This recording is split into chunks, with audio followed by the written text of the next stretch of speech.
โดนไฟลงมาบ่ไม่เพิ่นเออนักคือนักเลย เออกันได้ลมหัวดีๆนะมันปวดบ่คือว่านั่นแหละหนาวเขาเรียกกระปุกอ่ะเจ็บปวดมา แบบปวดไปตามคอตามหยังบ่มันเป็นรอย โมเจ็บมีเป็นแง่ก็โดนแต่ตีเชงดีตาเออปวดตามคอตามหยังดิทำกล้ามเนื้อบ่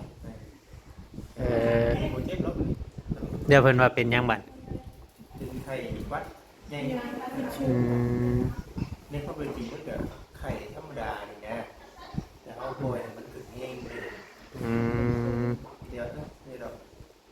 กินยาให้มันจากทั้งบึกอะไรนี้นะมันหลุดลุกบ้านช่างเชื่อน้องไปชิกาเคียวชิกาเคียว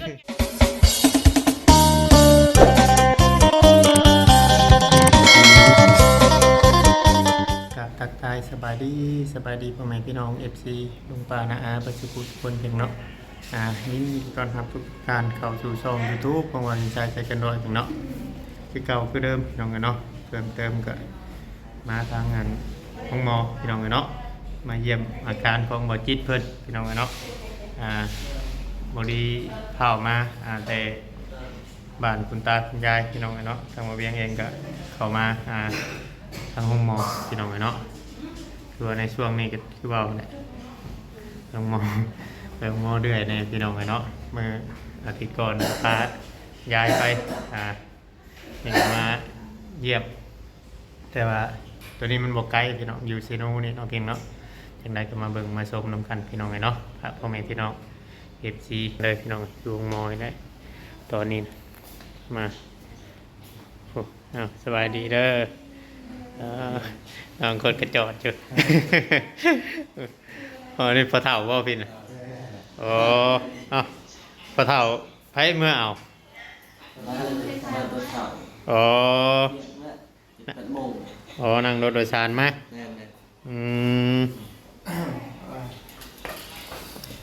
หนาวอ่ะเปิดแอร์บ่เปิดพัดลมยุงลายบ่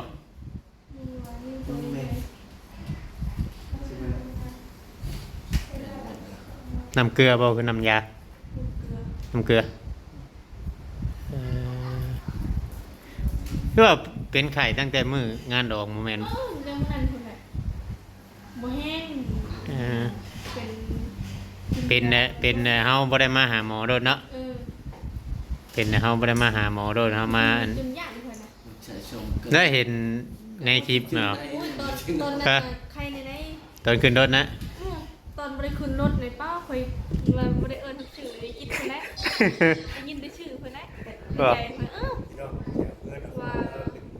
น้ำอุ่นน่ะจนเบิดคูนึกว่าโดนไฟลงมาบ่ไม่เพิ่นนักคือนักกันได้ลมหัวดีๆนะมันปวดบ่คือว่านั่นแหละหนาวเขาเรียกกระปุกอ่ะเจ็บปวดมาแบบปวดไปตามคอตามหยังบ่มันเป็นรอยโมเจ็บมีเป็นแง่ก็โดนแต่ตีเชงดีตาปวดตามคอตามหยังดิทำกล้ามเนื้อบ่โมเจ็บแล้วเดี๋ยวเพิ่นว่าเป็นหยังบัดเป็นไข่วัดใหญ่เนี่ยเขาเป็นจริงก็เกิดไข่ธรรมดาอย่างเงี้ยแต่เขาป่วยมันถึงเองเลยเดี๋ยวเรากินยาให้มันจากทั้งบึกอะไรนี้นะมันหลุดลุกบ้านช่างชายาไพ่น้ำไพ่เพชรจำบ้านเขานะมันบ่ลงเนาะ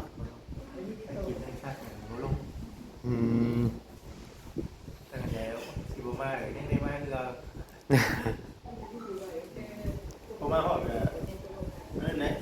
พอหอด30 นาทีใช่ไหมชายาเพิ่นบ่มันก็ไม่ใครในแล้วเนาะกลาง วันนี้เพิ่นว่าให้นอนเบิ่งอาการดีก่อน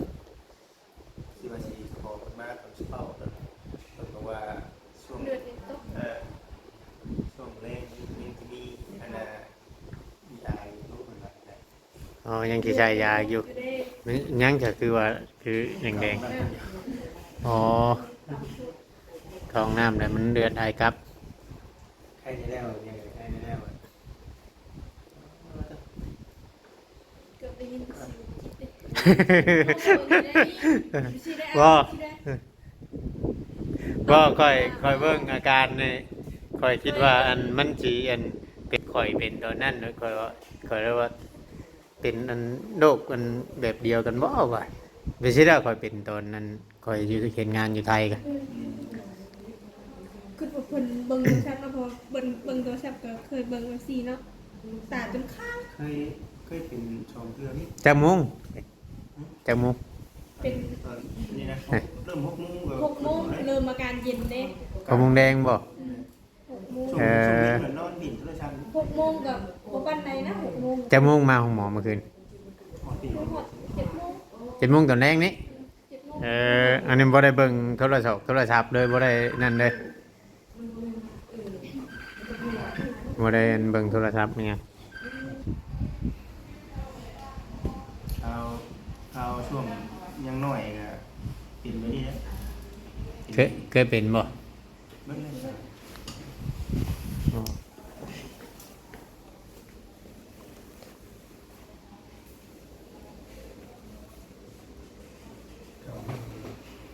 ได้หลายคืนโรงพยาบาลเดี๋ยวแป๊บนึงนะเดี๋ยวย่าเพิ่งไปเบิ่งยาก่อนแบบ มียาอีกเนี่ย7 โมงแล้วก็ จำใช้ยากะเพิ่นเอานี่มาใส่อีกบ่ ใช่เอาลงก็ใช้ ช่วง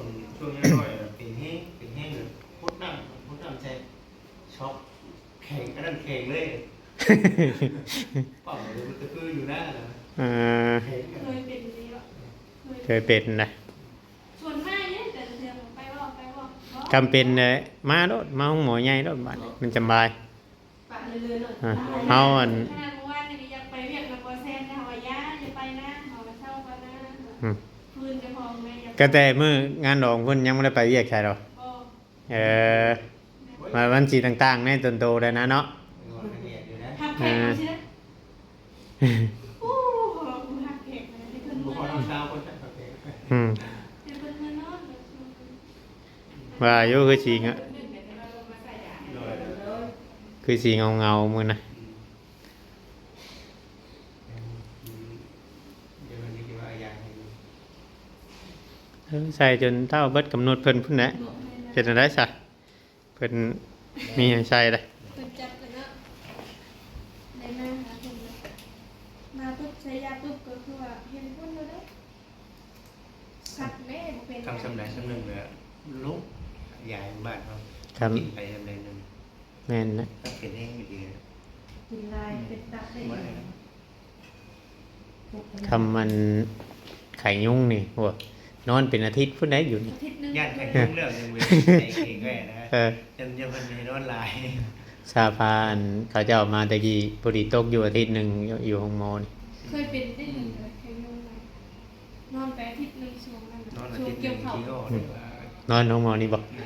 อ่า เคยเศร้า ทั้งเมืองอาการเป็นแบบเดียวกันนะญาติได้นอนหลายมื้อเลยนะญาตินั้น ตะกี้ก็ เดี๋ยวบัดเป็นอาการแห้งรถจับรถเองรถพอก็แม่ดึงไว้ใช่ไหม ใช่ไหมนอกไปชิกาเคียวชิกาขี่รถไงฮะนะเพราะว่าผู้กาขี่น้ำเจ้าได้เขาว่าขี่รถจักรดีกว่าเขาว่ารถจักรบัดมอไปขับบัดยานฝนตกบัดนี้บัดเพิ่นเมื่อยแห้งโลดวูบวูบอยู่ขนาดขี่รถใหญ่ก็อาชม อยู่หน้าบ่ตอนนั้น เป็นอยู่นะ ตะกี้เพิ่นอยู่ได้ อ๋อ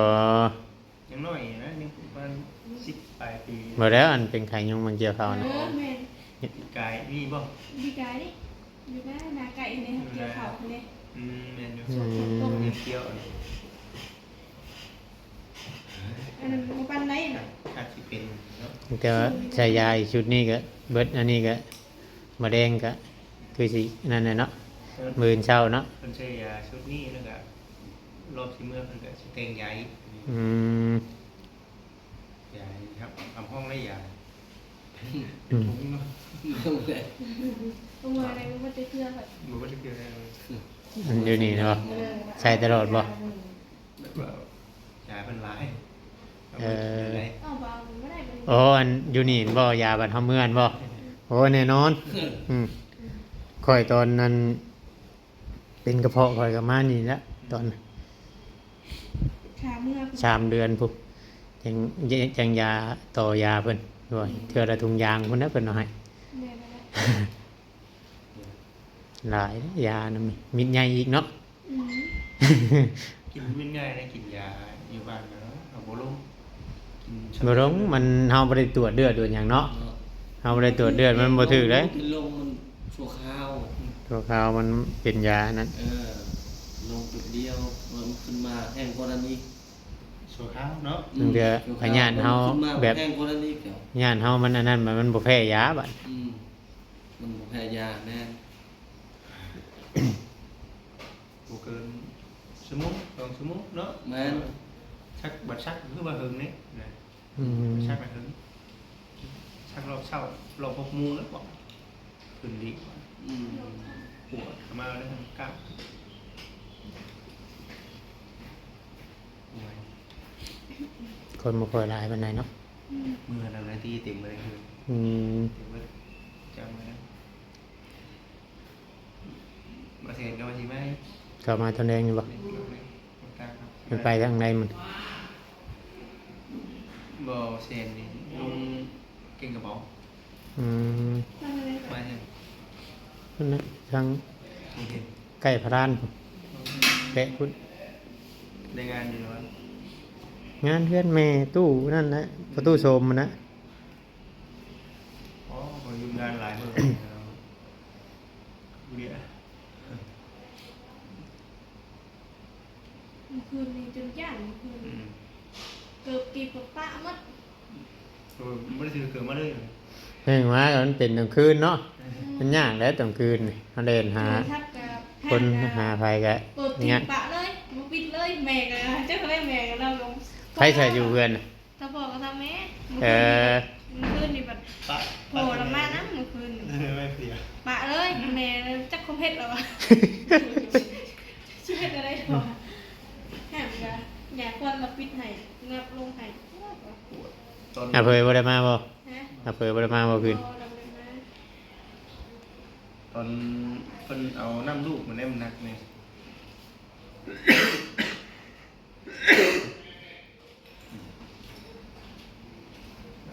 ตอนเราเป็นมีแต่แรกเราไม่ได้มีใครกล้าจับกล้องมีแต่กูมองคนน่ะ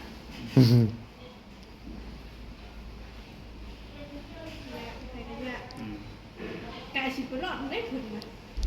ฉันแน่เนาะทำบิดเนาะ ไม่ชี้ว่าอะไรเห็นจนอยากมันตายจนชื่นมานะ มันสำหรับเส้นหนึ่งครับบ้านของหมูที่ไข่นี่นะ อืม ก็เป็นวัดเป็นไข่วัดธรรมดา ขนาดรับตาอย่าขับรถเองรับตาได้ตามือที่ขับรถเองว่าใจขนาด จางเขี้ยวมากิน เมื่อละ ทำเงินกินนี่ เอออืม ชื่อลุงมาก็เนี่ยไก่ อากาศมันหนาวคุณตกไหมเนาะ แม่ มันเลิกเป็นแต่ละปีเนี่ยเอามาได้ของ ฝนตกฝนหยังเฮาบ่ได้อันนั่นเด้มัน ต่างก็ต่างแต่มันอากาศมันแบบ กระบอกอากาศนะอากาศมันแหมในช่วงนี้เนาะฝนตกใหม่ในบัดอะไร คือคุมหอนเนาะช่วงนี้ จำนวนแบบคือขึ้นคนที่ตกมันเกินทีเลยแบบเละ มาแล้วคนหายใจปติดแล้วคนมาใช้ชีโอ้ใช้แล้วอ่ะหายใจพูดโกรธอยู่ เดี๋ยวคือใช้ออกซิบ่เมื่อคืนนี่ ใช้กันแหละ เออ ใช้เป็นชั่วโมงดูไปชอดออก ใจของดีนะเว้ยเนี่ยมาเป็นยังเลยแต่เพิ่นมากนะเพิ่นเสียวใช่เอง ใครอยู่ดอกเอาอยู่มาฮอดเพจฮอดหมอมันใกล้บ่ง่ายๆ ไปได้ต่อมือ นี่ ต้องมาพี่มันใกล้บ้านเฮามันใกล้แพทย์ใกล้หมออยู่ทางไกลนะโอ้ยมืออันงูกัดแม่ตู้นั่นมื้อนั้นพอดีแดนไปฮอดห้องหมอพอดีจน6 โมงมาแต่พาราน กัดไหม งูบ่แม่นงูกัดดอกงูเป่ามาแถวเฮานี่แม่นมาแถวเฮามันบ่มียาบัดนี้แต่ว่าบ่ได้เป็นหยังล้างออกทันแต่ว่าล้างอยู่โรงเห็นแล้วก็จังลงเขาส่งลงมาให้ลงมาพี่ก็เลยลงมาพี่เด้อมื้อน่ะ เป็นอะไรสาชุมือ ใช่แน่แล้วบ่ได้เป็นหยังล้างเฮาล้าง มันเป่าซื้อละ แม่น เอ้าบัดบริคิดบริต้องบริกสีมันบ่ บ่แล้วมาล้างแล้วก็ให้เขาอัดไปเลยเด้เขาอัดมาเลยแล้วเรามาตรวจเลือดตรวจหยังมาเช็คเบิ่งอยู่สวรรค์แหละมันผิดมันบ่เข้าในเส้นเลือดแล้วก็นอนคืนนึงพาเรามานอนคืนนึง เขาร่างได้เลยดิ นี่นอนคืนนึงโอ้มาเฮาคือมันเป่าตาพวกมายังกันเนาะยังตาบอดเลยเนาะของเฮา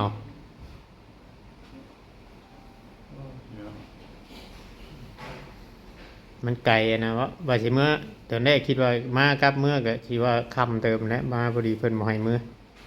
เพิ่นมาเบิ่งอาการต้องได้นอนเบิ่งทางบ้านเฮามันใครอยู่มันใกล้เลยออกมาก็เดียวมองหยังก็สบาย เป็นขับรถบ่เคยขับรถบ่จิตเนาะลงมาแต่เฮือนโลเกือบหักหลักพวงมากนะเนาะเอาอีกแล้วอ่ะเพิ่นบ่เคยขับรถบ่จิตเด้ แต่ขนาดตัวเองช็อกอยู่ยังช่วยละเมื่อนะเป็นห่วงรถด้วยนะ คนเบรกโอ้โปรดรถป้าเบรกไปเบิดดีนะเราขับถึงมาพอดีละยังดีกว่าเรายังเก่งเติบเราเคยขับเนาะเคยจับยังพอดีรถพ่วงมากอะ จนมันบ่คือกันได้แต่ละคัน เราคือบ่ค่อยได้จับ คานรถเขาเลย กูเจ็บก็ห้องโอยอยู่เนาะ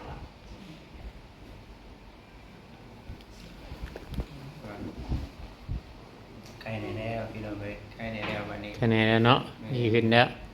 และอีกเพิ่งก็ได้ออกไป นี่ก็จะได้เมื่อซื้อยาเมื่อ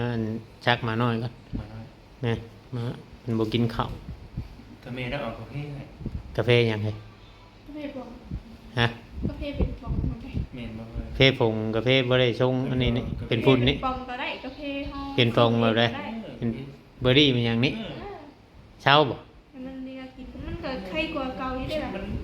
ดีดีในนี้เลย บ่ได้เป็นหยังดิ กินข้าวก็ มาสิไปเมื่อเบิ่งยานำนี่น้ำหันเขายังบ่ปิดแต่ว่าน้อย โอ้ปิดแล้ว 5 โมง 6 โมง มาทางไหนสมองปิด ลืมเขาหากระโทรมาบอกนี่ย่างเขานี่ว่ามันบ่กินข้าวเช้านี่คือว่าดีๆอยู่ โอ้ ใหญ่แล้วนะมันใหญ่เติบแล้วแหละ จะได้กับเดือนเขาเนาะ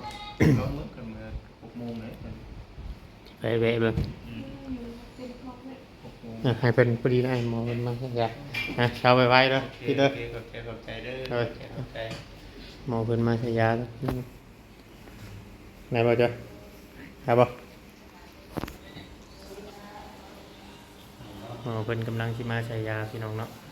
เอ้าพี่น้องคลิปนี้ก็บ่เพียงจะสิขอจบลงไว้ก่อนเด้อพ่อแม่พี่น้อง FC